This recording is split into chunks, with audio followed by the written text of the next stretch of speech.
अच्छी लड़की आज़ाद होकर भी अपनी मर्यादा नहीं भूलती और बिगड़ने वाली चार दीवारी में भी बिगड़ ही जाती है। सफ़र ने मौका दिया तो बड़ी शान से बताऊंगी एक संघर्ष भरे जीवन से कामयाबी तक की लड़ाई। राम राम जी सारों ने, कैसे हैं आप सब? आई होप, उम्मीद करते हो आप सब अपने घर में अच्छे होंगे। आज आप हमारा व्लॉग तो देख ही रहे होंगे कि जिसमें हमने कलश यात्रा में हम गए थे।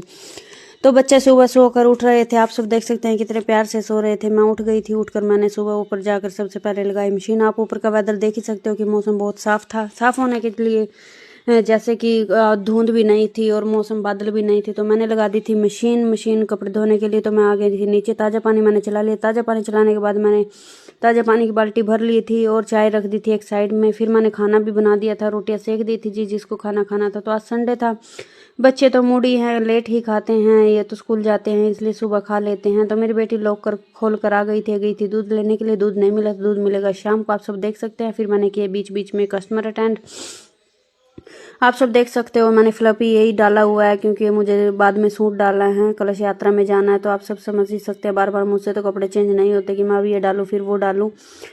फिर मैं लग रही थी थ्रेडिंग करने, बीच में दूसरी आंटी भी आ गई थी, आप सब देख ही सकते हैं। ये काम मेरे लिए बहुत स्पेशल है क्योंकि इससे ही मुझे खुद के हुनर का पता चला है कि हाँ मेरे अंदर भी, क्योंकि लोग तो सिर्फ खामियां ही देखते हैं, खूबी तो कोई देखता ही नहीं है। सिर्फ खामियां देखने के लिए सब बने हुए हैं, तो अपने अंदर की खूबी को पहचानो। कपड़े धोकर मैंने सब सुखा दिए थे, आप सब देख सकते हैं। धूप बहुत अच्छी निकली हुई थी, कपड़े एकदम सूख कर निकलने थे आज।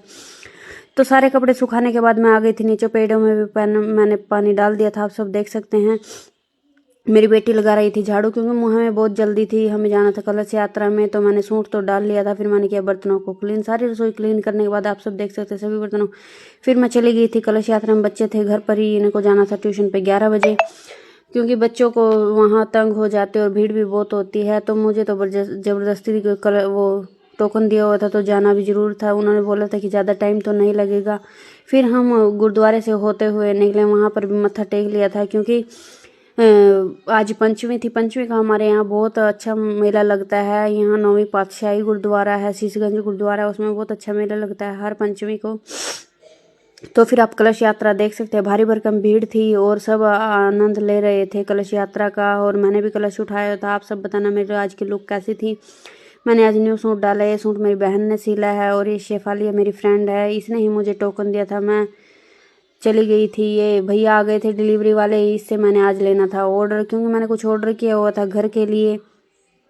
शोपीस चीज़ें वैसे भी कोई चीज़ मंगा ही लेते हैं ऑर्डर पे। फिर मैंने बनाई चाय खुद के लिए क्योंकि मेरा सिर बहुत दर्द कर रहा था। बाकी मैं चाय बना तो लेती हूँ बट पीने के बाद बहुत गंदा लगता है, क्योंकि सिर दर्द होने के बाद अगर चाय पिए तो उल्टी लगती ही है ज़रूर, क्योंकि ये कच्चा मन कर देती है। तो आप मेरी लुक बताना आपको मेरा सूट कैसा लगा। और ये मैंने मंगाया अपने ही पैसे, एंजल ब्यूटी क्वीन कलेक्शन। अगर आप चाहे तो आप भी मंगवा सकते हैं। फिर मैं चली गई थी बच्चों को ट्यूशन से लेने के लिए, आप सब देख ही सकते हैं। बच्चों से मैं ऊपर चढ़ ही रही थी सीढ़ी से, आप सब देख सकते हैं काफ़ी लंबा हो गया था, सांस चढ़ गए थे। फिर मैं जाकर वहाँ पर आराम से बैठ गई थी, देख रही थी सब बच्चों को कि मैम पढ़ा रहे हैं। इनका ध्यान मेरी तरफ नहीं था क्योंकि सब बच्चे पढ़ने में मगन थे। फिर मैं आ गई थी बच्चों को लेकर, आप सब देख सकते हैं। पंचमी के मेले की कारण चारों तरफ गाड़ियां ही गाड़ियां थी, बहुत काफ़ी रश था, जाम भी लगे हुए थे। अब तो फिर भी रिलीफ था क्योंकि 2 बजे का 1:30-2 बजे का टाइम हो रहा था। सुबह जल्दी आके माथा टेक कर चले जाते हैं, आप सब देख ही सकते हैं। और कलश यात्रा में आज इतना आनंद लिया ना, इतना सुकून भरा मज़ा आया कि मैं आपको बता नहीं सकती। और आज पहले अग्रवाल धर्मशाला में होती थी, अब रोड धर्मशाला में होगी क्योंकि स्पेस के कारण अब वहाँ से वहाँ पोस्टपोन कर दी गई है। और ये कथा 28 मार्च तक है, अगर आप आना चाहें तो आ सकते हैं तरावड़ी में। और किशोरी जी आई हुई हैं कथा का गुणगान करने के लिए, आप सब देख ही सकते हैं। फिर मैंने बीच में बनाई 2-3 रीले बनाने के बाद फिर मैं चली गई थी आके ऊपर पेड़ कपड़ों को देखने के लिए। मैंने अपने फूलों को देखा, निहारा, फूल एकदम फ्रेश फ्रेश इतना ही सुगंध वाले लग रहे थे ना। फिर मैं और बच्चे चले गए थे दुकान का सामान लेने के लिए, आप सब देख ही सकते हैं।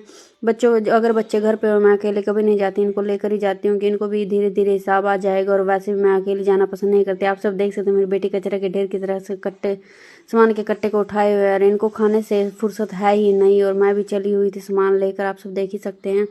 सारा सामान लेके हम घर पर आ गए थे, फिर लगाया हमने सारा सामान। मिलते हैं जी एक न्यू व्लॉग के साथ। अगर आपको हमारा व्लॉग अच्छा लगा हो तो लाइक शेयर कमेंट सब्सक्राइब जरूर करें। राम राम जी सारे ने।